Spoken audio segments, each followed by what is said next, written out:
दोस्तों, preventive detention को लेकर सुप्रीम कोर्ट में एक बहुत ही मजेदार केस आया जो जानना आपके लिए जरूरी है। इस केस की सुनवाई दो जजों की पीठ ने की, जस्टिस करोल और जस्टिस मनमोहन। इन्होंने बहुत ही डिटेल में इस केस को समझने की कोशिश की और एक बहुत ही महत्वपूर्ण जजमेंट दिया है जो आपके लिए समझना जरूरी है। और जानकारी के लिए बता दूं कि ये फंडामेंटल राइट्स के वायलेशन को लेकर है। पहले भी सुप्रीम कोर्ट ने बार बार कहा है प्रिवेंटिव डिटेंशन का जो इन्फोर्समेंट होता है उसको लेकर कि ये कोई मामूली लॉ नहीं है कि आप जब चाहे तब किसी पर अप्लाई कर दीजिए। और इनफैक्ट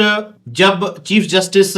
मिस्टर चंद्रचूड़ थे तब उन्होंने कहा था कि ये ड्रैकोनियन टाइप ऑफ लॉ है और इसको फंक्शन नहीं करना चाहिए, इसको वाइप आउट कर देना चाहिए, क्योंकि ये लगातार ह्यूमन राइट्स वायलेशन करता है। और जो हेबिस कॉर्पस है, right to live with dignity है, और डिटेंशन होने के बाद जो सिचुएशन से गुजरता है बंदा, वो बहुत ही खतरनाक सिचुएशन होता है उसकी जिंदगी के लिए।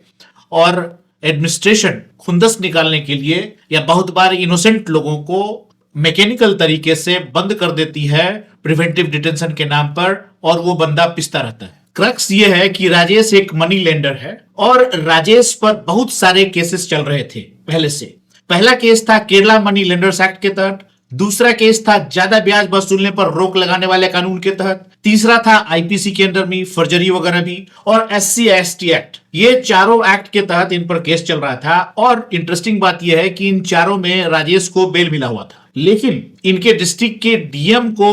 अंदेशा हुआ कि ये और भी एक्टिविटी कर सकता है गलत, तो उसको प्रिवेंटिव डिटेंशन एक्ट के तहत डिटेन कर लिया गया 2024 में। अब जब से वो 2024 में है जेल में, अब ये बात पहुंची high court, Kerala high court. वहां पर सुनवाई के दौरान उसको कोई रिलीफ नहीं मिला, तो उसकी पत्नी ने फिर सुप्रीम कोर्ट में आकर अपील किया। सुप्रीम कोर्ट में जस्टिस करोल और जस्टिस मनमोहन ने इस पर सुनवाई की और बहुत डिटेल से केस को समझा, और समझने के बाद उन्होंने 4 और इनफैक्ट 5 केस रेफरेंस दिए पास्ट का, जिसमें कहा गया है कि प्रिवेंटिव डिटेंशन रूटीन तरीके से यूज नहीं होना चाहिए। ये एक्सेप्शन है आर्टिकल 21 राइट टू लाइफ का, और प्रिवेंटिव डिटेंशन तभी यूज होता है जब कोई पब्लिक ऑर्डर गड़बड़ाने का अंदेशा हो एक इंडिविजुअल के द्वारा। लेकिन अगर उस इंडिविजुअल के कारण से कोई लॉ एंड ऑर्डर खराब हो रहा है तो प्रिवेंटिव डिटेंशन कंसेप्ट अप्लाई ही नहीं होता, और ये टोटली फंडामेंटल राइट्स का वायलेशन होगा अगर उसको प्रिवेंटिव डिटेंशन किया जाता है। अब इस बात को ध्यान में रखते हुए जस्टिस करोल और जस्टिस जगमोहन ने 3 मुद्दे बताए, 3 पॉइंट बताए जो बहुत ही इंपॉर्टेंट है। पहला पॉइंट है, उन्होंने कहा कि राइट टू लिव तभी आप, मतलब किसी बंदे के राइट फ्रीडम ऑफ मूवमेंट या उसके डिग्निटी को या उसको जेल में तभी बंद कर सकते हैं जब वो इंडिविजुअल कोई पब्लिक डिसऑर्डर लाने की कोशिश कर रहा हो या ऐसा अंदेशा हो कि उसके कारण से पब्लिक डिसऑर्डर आएगा। उन्होंने फिर बाद में कहा कि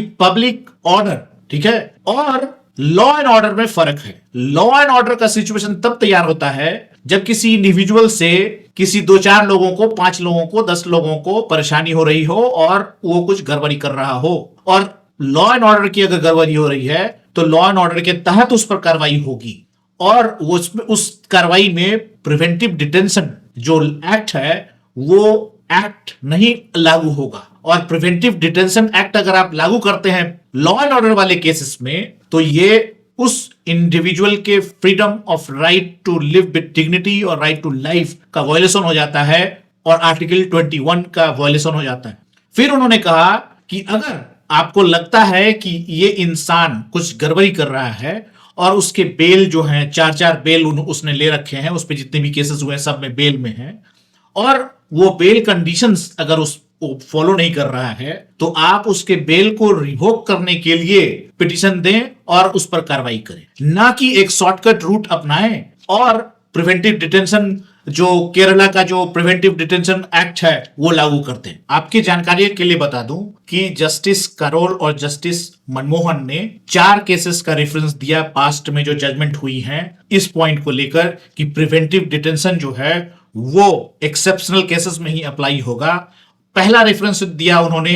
रेखा वर्सेस स्टेट ऑफ तमिलनाडु, दूसरा था Ichchhu Devi versus union of India, तीसरा था Baka Sneha Sheela versus state of Telangana, and चौथा था Vijay Narayan Singh versus state of Bihar. उन्होंने इन चारों केसेस का रेफरेंस देते हुए जो प्रिवेंटिव डिटेंशन की कार्रवाई के तहत राजेश को जेल में बंद कर दिया गया है उसको रद्द करते हुए उसको फ्री कर दिया। मित्रों, ये एक बहुत ही इंपॉर्टेंट जजमेंट है, specially with reference to article 21, जिसमें हमें राइट टू लाइफ और हेबिस कॉर्पस का फंडामेंटल राइट मिलता है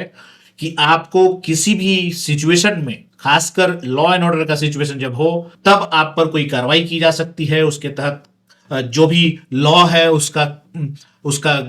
इन्फोर्समेंट किया जा सकता है, लेकिन प्रिवेंटिव डिटेंशन की आड़ में आपको जिंदगी के साथ खिलवाड़ सरकार या अथॉरिटी नहीं कर सकती। अगर मित्रों आपके को इसके बारे में कोई राय विचार देना चाहते हैं तो कमेंट बॉक्स में जरूर दें, लेकिन मैं आपकी जानकारी के लिए बता दूं कि सुप्रीम कोर्ट बार बार इस चीज को पॉइंट आउट कर रहा है, क्योंकि ये स्टेट मशीनरी के तरफ से बहुत सारे प्रिवेंटिव डिटेंशन बिना मतलब के रूटीन तरीके से किए जाते हैं और इनोसेंट इंसान उस पर फंसते हैं। मित्रों, आपकी जानकारी के लिए बता दूं,